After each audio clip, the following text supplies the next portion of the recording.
Okay, we are live. Good evening from Ping.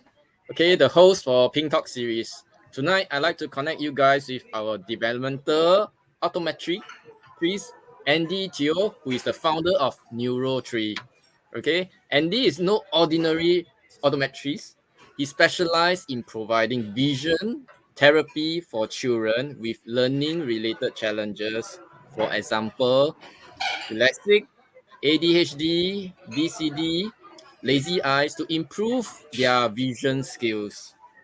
Okay, so Andy has a master in clinical optometry in Pennsylvania College of Optometry and is a board certified fellow in vision therapy. So Andy also operates an early learning fund preschool since 2009. So I'd like to welcome Andy to my show. Thank you very much. And Hello, Ping. currently he's in Jakarta, so I'm very grateful that he's able to make up his time for this show, and he's actually boarding his plane in half an hour's time, right? Yes. All Yes. right, Thank you, okay, Ping. Right. no problem. Yes, I am indeed in Jakarta. I have to board the plane around 8:30, 8:40. I probably have to go. Okay, Yeah.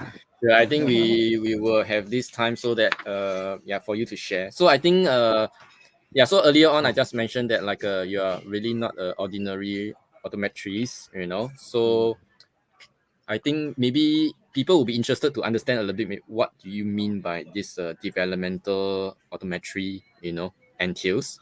Mm. What does it actually differs between the traditional one? Yeah, you want to Mm. share on this? Okay. Thank you so much for the question. Now, the word developmental, first of all, it would probably give you some idea that this is about Mm. children and their development, right? Yeah. So optometrist, most people will be familiar with an optometrist. Like you go to the optometrist to check the eye power, get your glasses, get your contact lenses. Now, all optometrists can do that, including me. But a developmental optometrist passion lies in the science how children or people use their vision. Um, Let me try and explain to you, like, for example, developmental optometrists will be interested in the vision signs, how Mm. the child moves the eye, how the eye performs like eye focusing, because there are ciliary muscles that causes the eye to be able to see far and near, right? Your eye is not Mm. only one power, can only see far and then cannot see near, right? There's also the science to understand why some children find learning Chinese to be very difficult. It's called Mm. perceptual skills. So this part of the science refers to this question, like, can you understand what you see? Now, some primary school students have difficulties with learning Chinese or math, for Mm. example, and um, it's got really not that much to do with whether they're seeing clearly or blurry. So NeuroTree, this practice that I'm doing, that I'm having, is not just optometric practice. It's a Mm. practice that has, well, me, developmental optometrists, we have dyslexia teachers, we have counseling professionals, we have educational psychologists who diagnose dyslexia, for example. Yeah, so it's a multidisciplinary team to help you, or rather to help the families to like understand why the child is having certain difficulties in learning, or in Mm. some other cases, emotional stress. That wouldn't be so close aligned to me, would be closer aligned to counseling, for example. So NeuroTree is a multidisciplinary practice with different professionals. Yeah, so parents will come in to us to like try to understand why my child is having difficulties with learning, for example. Yeah, I know Hope that Andy. Like, answers your question.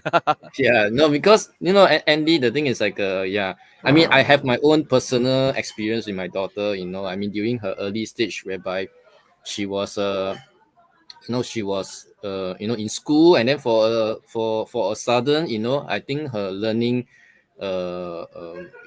somehow was affected for what unknown reason, So it was only after a few certain checks, I mean, then we realized that actually her ear is having some problem.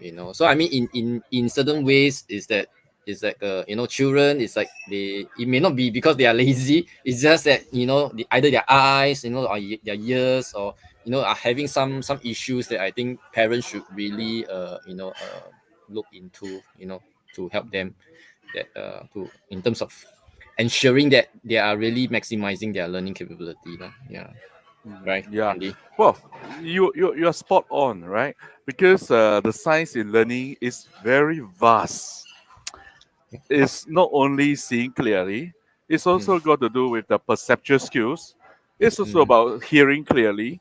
The child cannot tell you what they don't know. Now, I was born with a cataract. My right eye cannot see. Till today, is still not very clear, even though we remove the lenses and change a new lens, right? So these are the stumbling block. The child cannot tell you what they don't know. I have children who see double vision, and then they got surprised when you know that they know that they're not supposed to see double vision when they do reading. mm, Yeah, then of course you have the perceptual part where the visual or the auditory skills are quite weak, where phonics is very difficult to understand. mm, Phonics is like I give you a letter, it's supposed to make a sound. mm, You have to remember how those sounds are made. Your oral motor skills got to be strong. Now that isn't really my space. That's more the dyslexia teacher space. But I just wanted to share with parents is that the whole science of learning is very vast. So one person may not know everything. So it makes sense for the practice to be multidisciplinary, so that we can, in my own words, be very targeted in our approach to be able to help the kids. Yeah. So so later, what's when we have some your time, yeah. Mm, what's your advice sorry. to parents, in a sense of like be able to detect on their own that that there is a problem, so that they have to get or how do they actually get to detect? Is there any way that you can suggest that parents would be able to detect earlier Mm, on a problem? I, I, I think in a very simple sense is that if you find your child is becoming weaker and weaker, despite putting in a lot of effort from her and the teacher, right? That means the learning is not coming in so easily. That you first you have to agree that learning is not easy for your child, right? You have to Mm, agree that learning itself is not easy. And um, now, because it's not easy, then you're wondering why. Why is it another kid is able to learn it quite easily, whereas my child seems to uh, have some difficulty learning, right? That's why there's this term called learning difficulties. Then they may be at risk of having dyslexia, DCD, a coordination disorder, where the stamina is very low whenever they need to read or write. Even writing is a motor skill. So some children mm, with very weak coordination, they simply can't write well, but they could have very high IQ because okay. thinking and writing is different. But they get very uncomfortable hands, very very tired fingers whenever they write. Right, that's why they cannot finish the assignment well. If you give them a keyboard, maybe they are able to do it very very well. So the science is vast. You need to first determine if your child is learning easily or is it too difficult for your child to learn, and there should be a prompt for you to go check that hey, why to answer your question, why is my child learning so effortful, so laborious, right? So then you need to establish that there's this issue, then go look for help. Yeah. Mm. So Andy, when you were saying like when children encounter this kind of issue, in terms of the eye movement or double vision, this generally because they are developed because of any particular reason that it Mm, happens. That's one question. Then secondly is that when it happens, and if you happens to detect such problem on the children, is it something that it can help to reverse, and and how do you do that actually? Yeah. Mm. Well, on your first question, I'll simplify your question. Your question feels like, first of all, is it too noisy here? Because I'm It's actually in a okay. Yeah, restaurant. It's okay. yeah. It's Okay. not Can too you hear noisy. me? Yeah. Yeah. Okay. We Maybe can. I'll We can. put my I mouth can. like that. Yeah. I hope it's okay with you guys. Yeah. Um, well, first, we can sort of agree that everybody's learning ability is different, Mm, right? Everybody's learning ability is different, and that's developmental. So when you were born, your gene, your genetical makeup, your brain formation, and all that would already give you a different trajectory in your life, right? That's mm, developmental. So something that you have and it started off like that and it grows up like that, right? Another way you can have weak learning is acquired. Acquired is always usually got to do with some kind of injury or some kind of serious illness that affect the brain, mm, like meningitis, brain infection, and all that. That can affect learning as well. But the sake of easier understanding, mm, let's keep to a developmental type of condition because mm, acquired conditions, well, first and foremost, is quite difficult to know unless it's very, very severe. mm, Yeah. So developmental, the assumption would be most children are born with this ability and they grow up and therefore having some difficulties like eye mm, tracking, the movement is not so good. Yeah.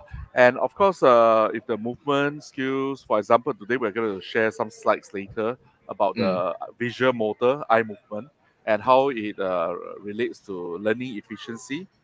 Of course, when it's motor in nature, when we do train it when the child is younger, you have a chance of improving these skills, right? Then you start to mm, think about China national badminton players. They're training badminton from mm, a young age of 4 years old, 5 years old.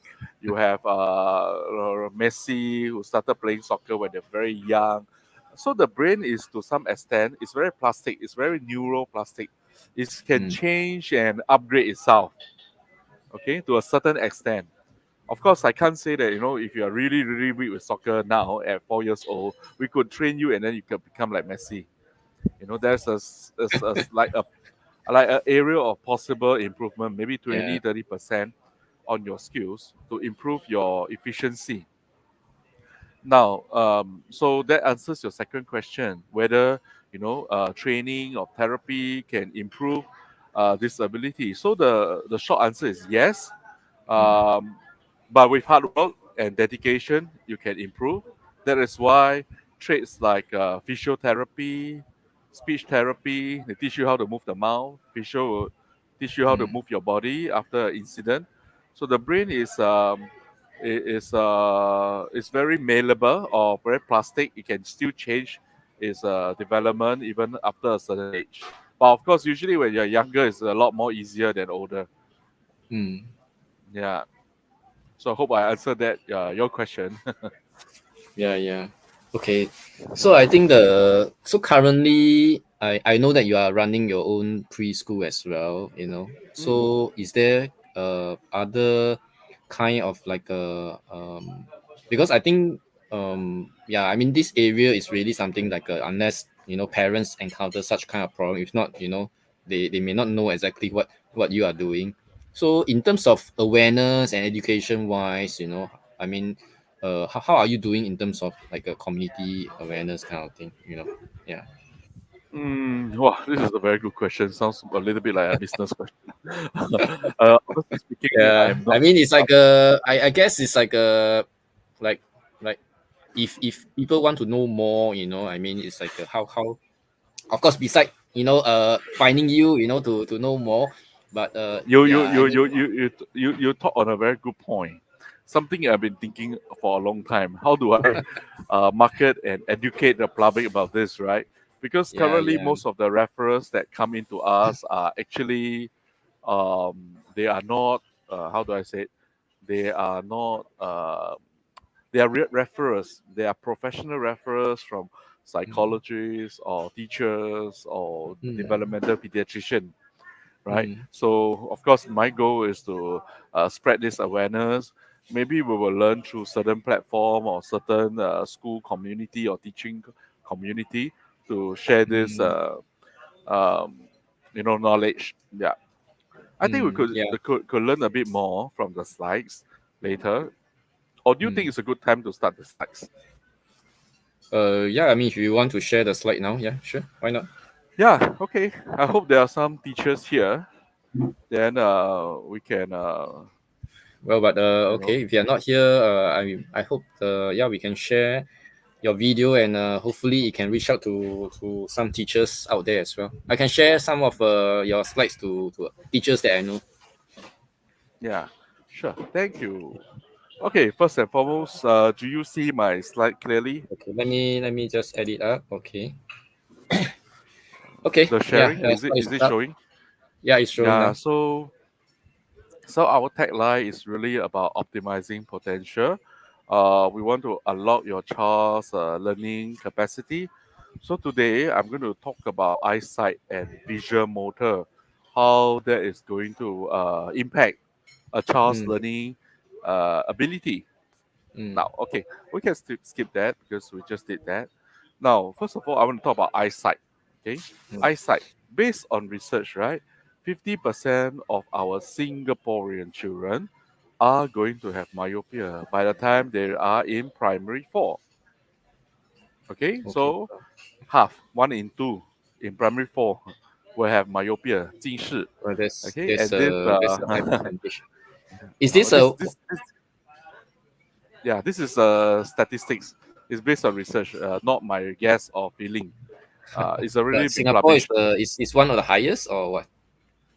I don't think it's the highest now, but it's in the top three lah. Mm, They are very close to each other lah. So yeah, so this myopia trend is expected to rise across the world. No surprises since nowadays our children are not so much outdoor. They are like a bit more on the iPad and all that, handphone mm, and all that. So screening. Okay, so this is what I do for screening for children from 3 years old. We may use shapes to test how well they see. So I'm running this screening program for preschoolers. Is there's no fee because simply I am very I feel a lot like that we really need to check the very young children from an early stage because if they can't see clearly they cannot mm, learn well, right? yeah. So I am providing this eye screening for preschoolers from 3 years old. So if there are any parents who wish to like bring eye screening to your childcare center, feel free to email me down there, or Pink can also pass you our company contact Yeah, number. yeah. I will share your contact. Yeah. Yeah. So I'm going to share this. Um, First and It, foremost, do you actually hear the sound? I can't hear the sound. Yeah. Okay, can't hear the sound. That's okay. We just read the text. Yeah, you can pause if you Okay. want to. Yeah. I see. Yeah. So we are going to show you a stimulation of how it feels like in a child with very weak eye tracking on the left and a child with very good eye tracking on the right. So look at how they move their eyes along the whiteboard, right?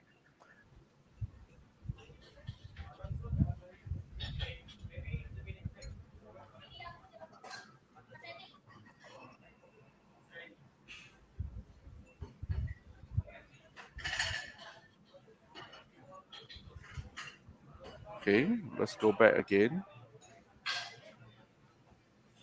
So basically, the weak eye is moving everywhere, all over the place. Yes, you are right. So, so the issue of an eye, even without glasses, sometimes the child have a vision problem simply Mm, because they can't move their eyes accurately. Therefore, they may skip words or skip lines when they do copying, or when they're copying from the board, they get very confused where to look. mm, Yeah. So on the kid with very strong eye tracking, They're very fast, accurate, and efficient. Whereas a child with very weak eye tracking, they have difficulty with locating the text, they struggle with copying. Uh, so the child with very weak eye tracking tend to skip words and skip line, can't find the answer in the passage, for example. And therefore, this is going to affect things like comprehensional skills. Compared to the child with very strong eye tracking, comprehension is Mm. not an issue at all. Yeah.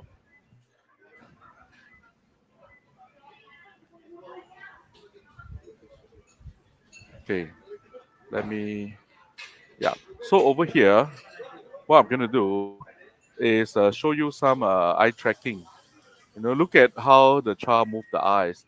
Is it easy for the child to look at the gold ball and the silver ball? Mm. Okay. Unless he uses his finger, it's actually quite difficult. Okay, hang on.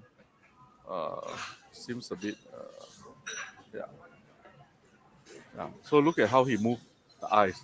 He seems to have a lot of difficulty trying to move his eyes accurately to fixate on the beat unless he uses his hand. So that is an indication or a little simple screening that we do to Mm. showcase or understand how good is eye tracking in a child. Mm. Now this is a very young child, like 6, 7 years old. Now we look Mm. at another child. Okay, so we move the stimulus around. You can see that the eye has difficulty trying to move the eyes, trying to move the eyes in tandem with the movement of the ball. Seemingly, you get unsteadiness, loss of fixation.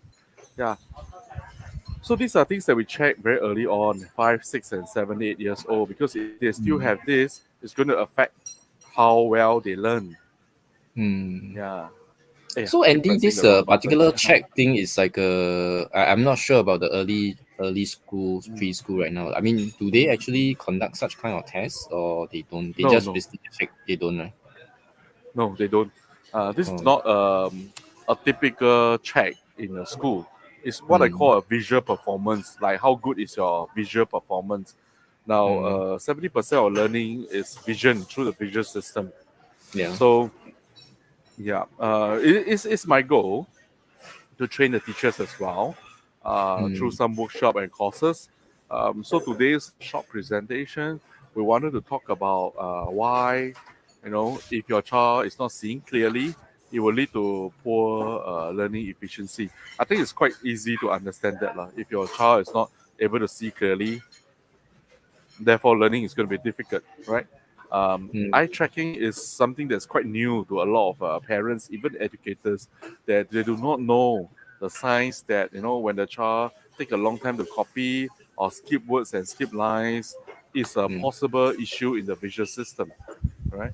So our effort is like to go around trying to share this knowledge and then trying to help the students because some parents or maybe some educators may feel that my child is very lazy, is not motivated, things like that.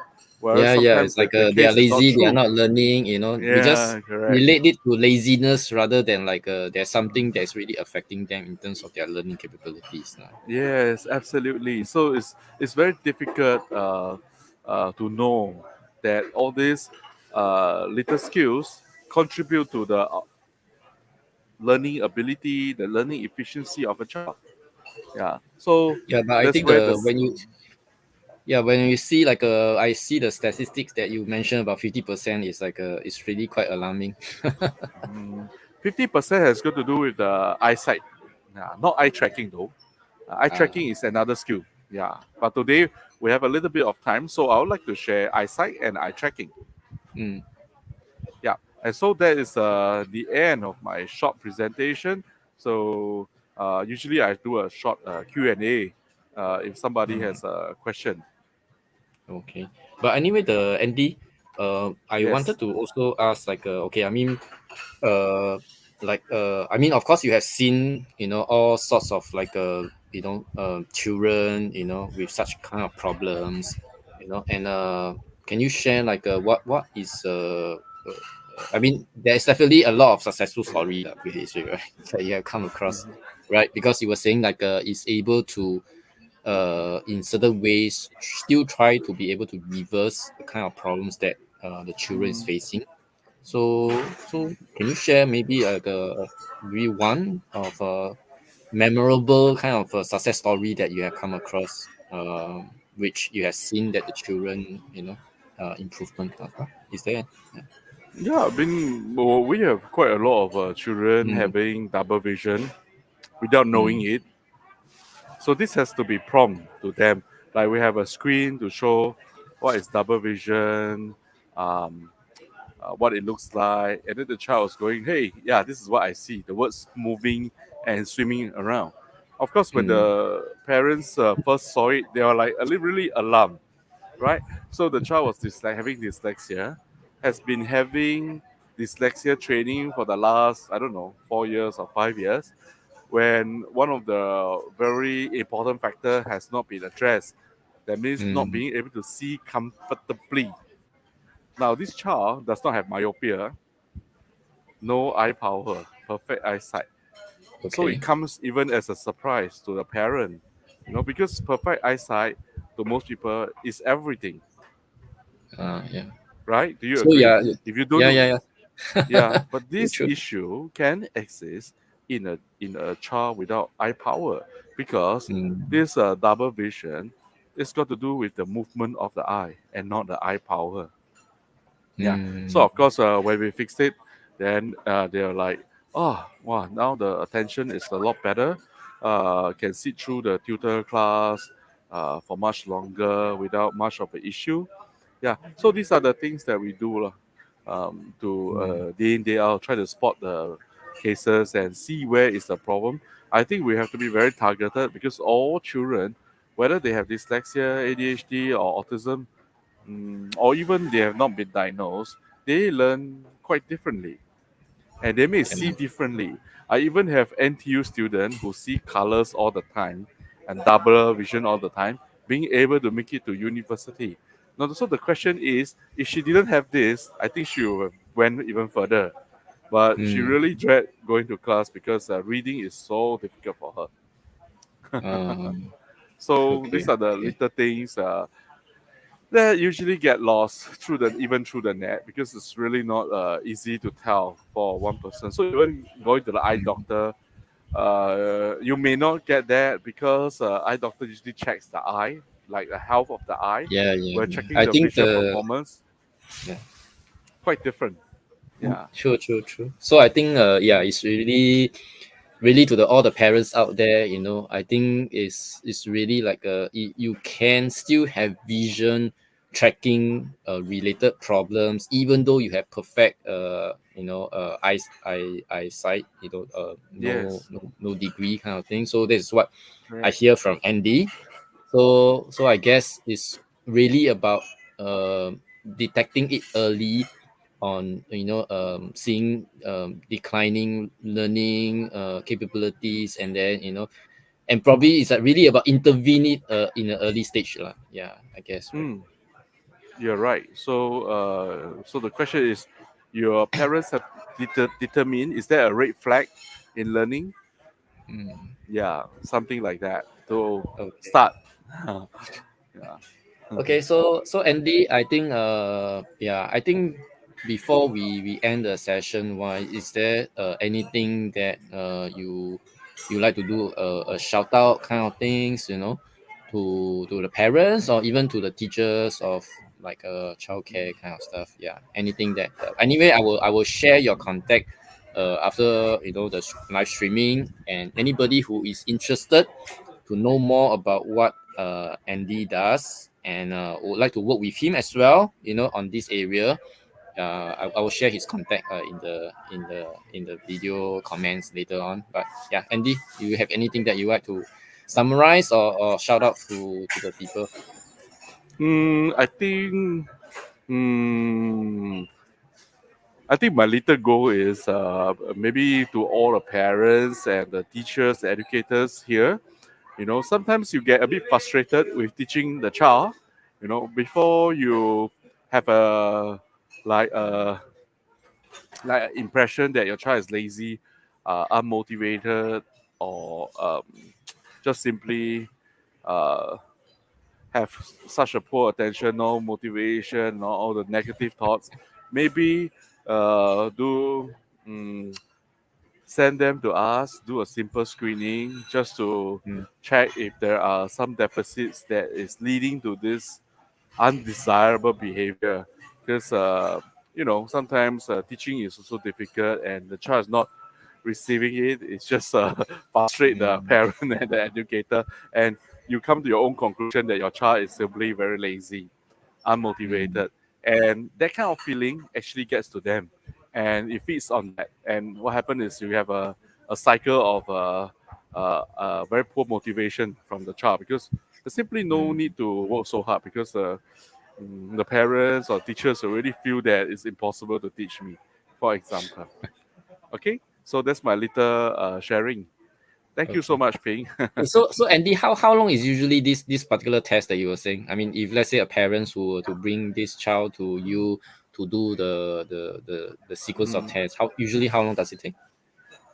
Actually, we do a very simple dyslexia screening. Now, this is Mm, not a diagnostic test. It's only mm, giving you some information like if your child is at risk or not at risk of dyslexia.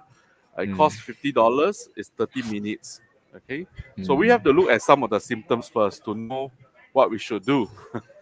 Like, is mm, your child skipping words and lines? Then that will be me. Learning related vision problem. If the child mm. has difficulty with memory, sight words, and all that, sounds more dyslexia. So the go do a Okay, dyslexia screening. okay. Sometimes Yeah, both.